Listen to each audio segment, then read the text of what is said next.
You say to someone, why are you feeling this way? What's wrong with you today? And they say, I am this way because of that person, because of that circumstance. What they're really saying is, that person or circumstance is actually controlling my feelings and controlling my thoughts. Well, anything that's controlling my feelings and my thoughts, I'm victim to, right? So it makes sense then that when things are good, you feel good, and when things are bad, you feel bad, right? So when you start changing the way you think and feel, and it starts producing outcomes in your life, you're going to believe you're the creator of your life and less of the victim of your life. And the hardest part about all of this is just making the time to do it. If you're not even peaceful, there is nothing in your life that you can do in a worthwhile way. To be peaceful essentially means this, that you're not messing your mind. To be peaceful means that your system is at ease. You know how to conduct your mind, you know how to conduct your emotions, your body and your energies. You are peaceful.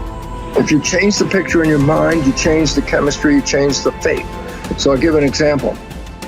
If I have a picture of love in my mind, the brain releases complementary chemistry, dopamine, pleasure, oxytocin, bond with your loved one, growth hormone, which does exactly what it says. It enhances your growth, and that's why when people fall in love, the chemistry of the brain going into the blood, the culture medium, enhances vitality.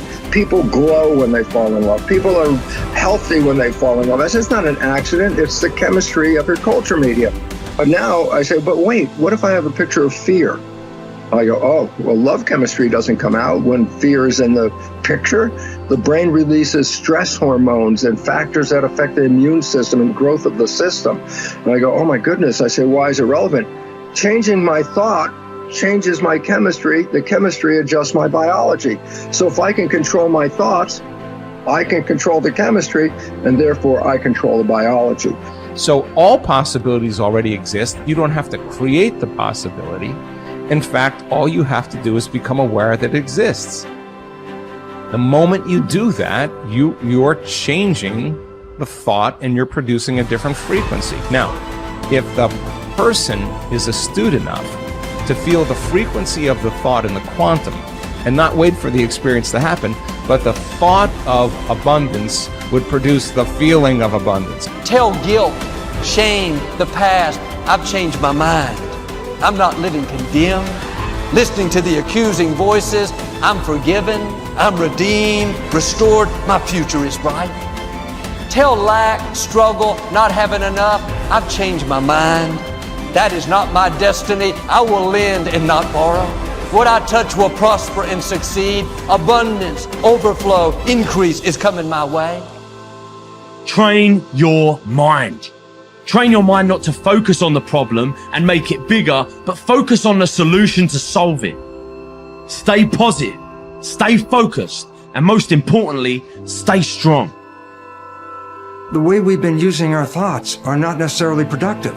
As a matter of fact, sometimes our investments of our thoughts are actually counterproductive because our thoughts create a reality that we then have to overcome. So basically it says that we must start to become aware of our thoughts. And why is this important? Because thoughts represent units of energy. Every time you have a thought, you use energy.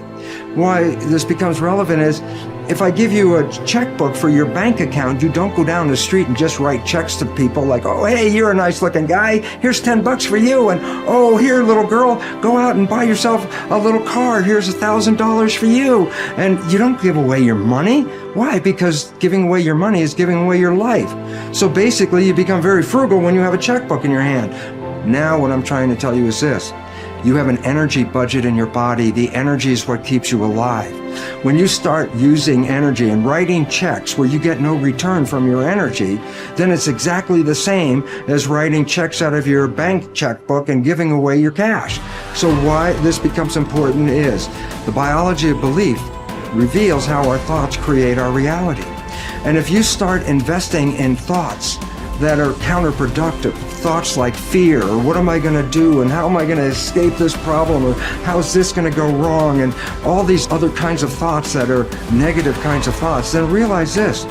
You are actually not just using your energy for having these thoughts, but these thoughts are also what come into your reality.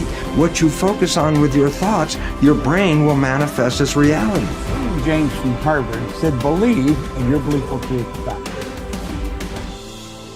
All things are possible if you believe. Well, you know, I studied for a long time.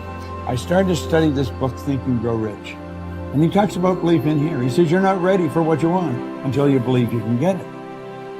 I found that the only two sources of reference we could go to find out anything about ourselves is science and religion. They all say you've got to believe. So I got figured out, how do you believe? How do you change a belief?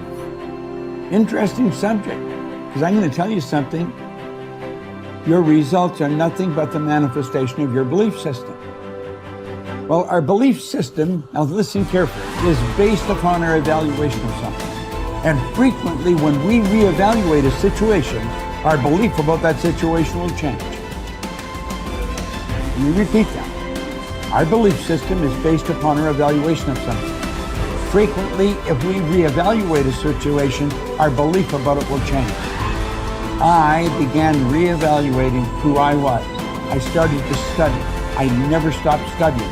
And I found as I reevaluated, I had a much higher opinion of myself. I found out things about me that I would have never believed if you had told me. The power that's locked up within us, the marvelous system we've got.